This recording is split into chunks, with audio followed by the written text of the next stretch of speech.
Mangoes are in season, and before the season ends, just run to the market, grab on the freshest mangoes that you can get and quickly make this Mango Pista Barfi for your family to dig in. Hey viewers, welcome back to Ainesh Kitchen. Mango Pista Barfi has an intense mango flavor, mildly sweet, and it can be easily prepared. Through this recipe, I will be sharing few easy tips for making the perfect Mango Pista Barfi. Look at that lovely bright mango natural color. You must try out this recipe today in your kitchen.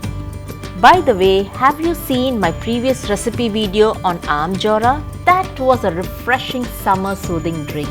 Thank you guys for your lovely comments on the Amjora recipe. And hey, if you have not yet watched Amjora recipe video, I would recommend you to check it today. The link of the video is given in the description box below. If you like this video, please give a thumbs up. And for more amazing recipe videos, click on the subscribe button and enable the notification bell so that you will receive notification whenever I upload any new videos. So without wasting much time, let's head to the recipe. Here I have taken 2 large ripe mangoes. They are around 500 grams. I have taken Neelam mangoes. Chop the mangoes without skin. You can use Alfonso mango or Badami mango, or forget it, whatever is available in the market, just buy some fresh sweet mangoes. My mangoes have bright yellow orangish color, and because of this I don't have to use any artificial color for my barfi recipe. Put the chopped mangoes in a blender and blend them well to make a smooth puree. I have not added any water while blending them well. After blending, I have got 1 1/4 cup of the puree. Here are the ingredients for making the Mango Pista Barfi. 1 1/4 cup of the freshly made mango puree, 1 cup milk powder, 2 tablespoons ghee, 3 tablespoons sugar, that's optional only if you require more sweetener, 2 tablespoons fresh milk. I will explain you later through this recipe why do I need milk. So let's start preparing the recipe. Here I have taken a non-stick pan, or you can use an iron kadai. Start with a low flame, heat 2 tablespoons of ghee.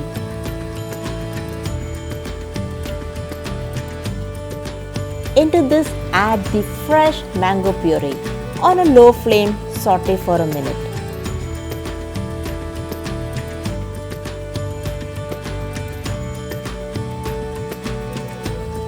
When it's slightly warm, add the milk powder and mix well. You need to keep on stirring the mixture. So the first tip of this recipe is always cook on low flame and stir continuously. This baby needs too much attention.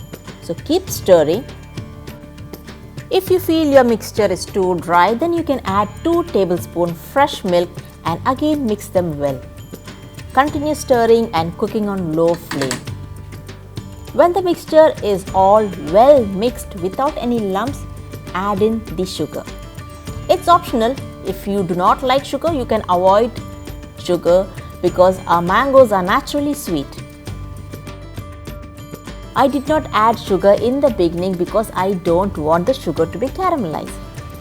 So once I feel the milk and the mangoes have mixed well and they have partially cooked, I add in the sugar.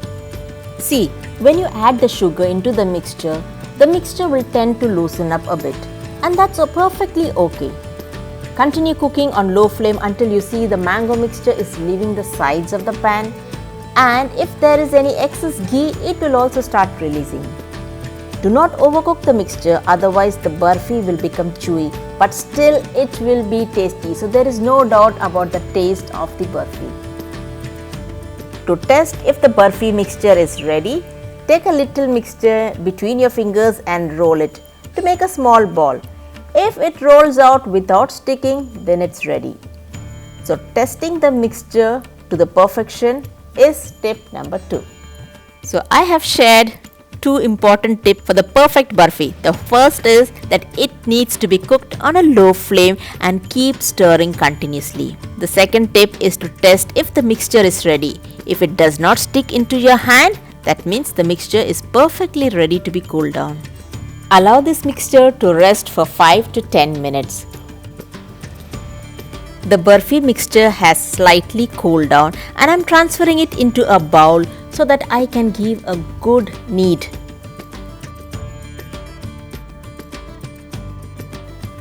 And due to this good knead, I'm going to get a good texture, a good even texture on the barfi.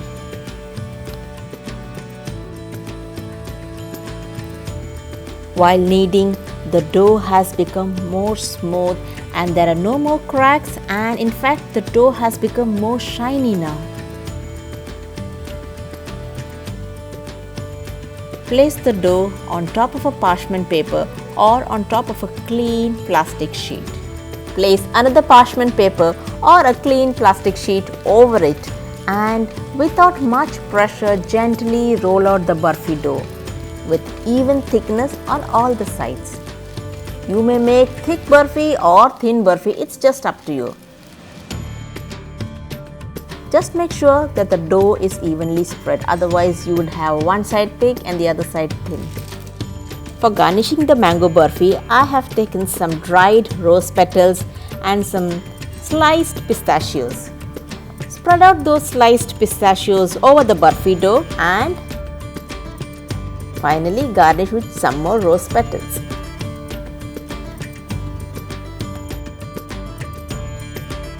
I will once again place the parchment paper over the barfi dough and gently press so that the pistachios and the flower petals can stick onto the dough.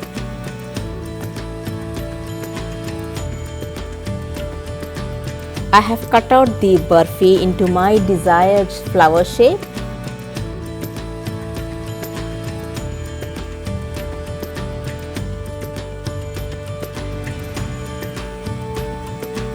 And I'm going to place it in the fridge for 30 minutes. By then, the mango barfi will be perfectly set. Then what? Attack it! If there is some more left, store it in an airtight container. In this recipe, I was able to make 14 to 15 mango pista barfi. Look at that beautiful natural color. I have not added any cream or any artificial color. It is just pure mango colors. The flavor of the mango and the fragrance of the rose and the taste of the nuts, it's really bliss. Hey friends, I hope you like this recipe. Thank you for watching and see you soon until I come back with another interesting and an amazing recipe from Ainish Kitchen.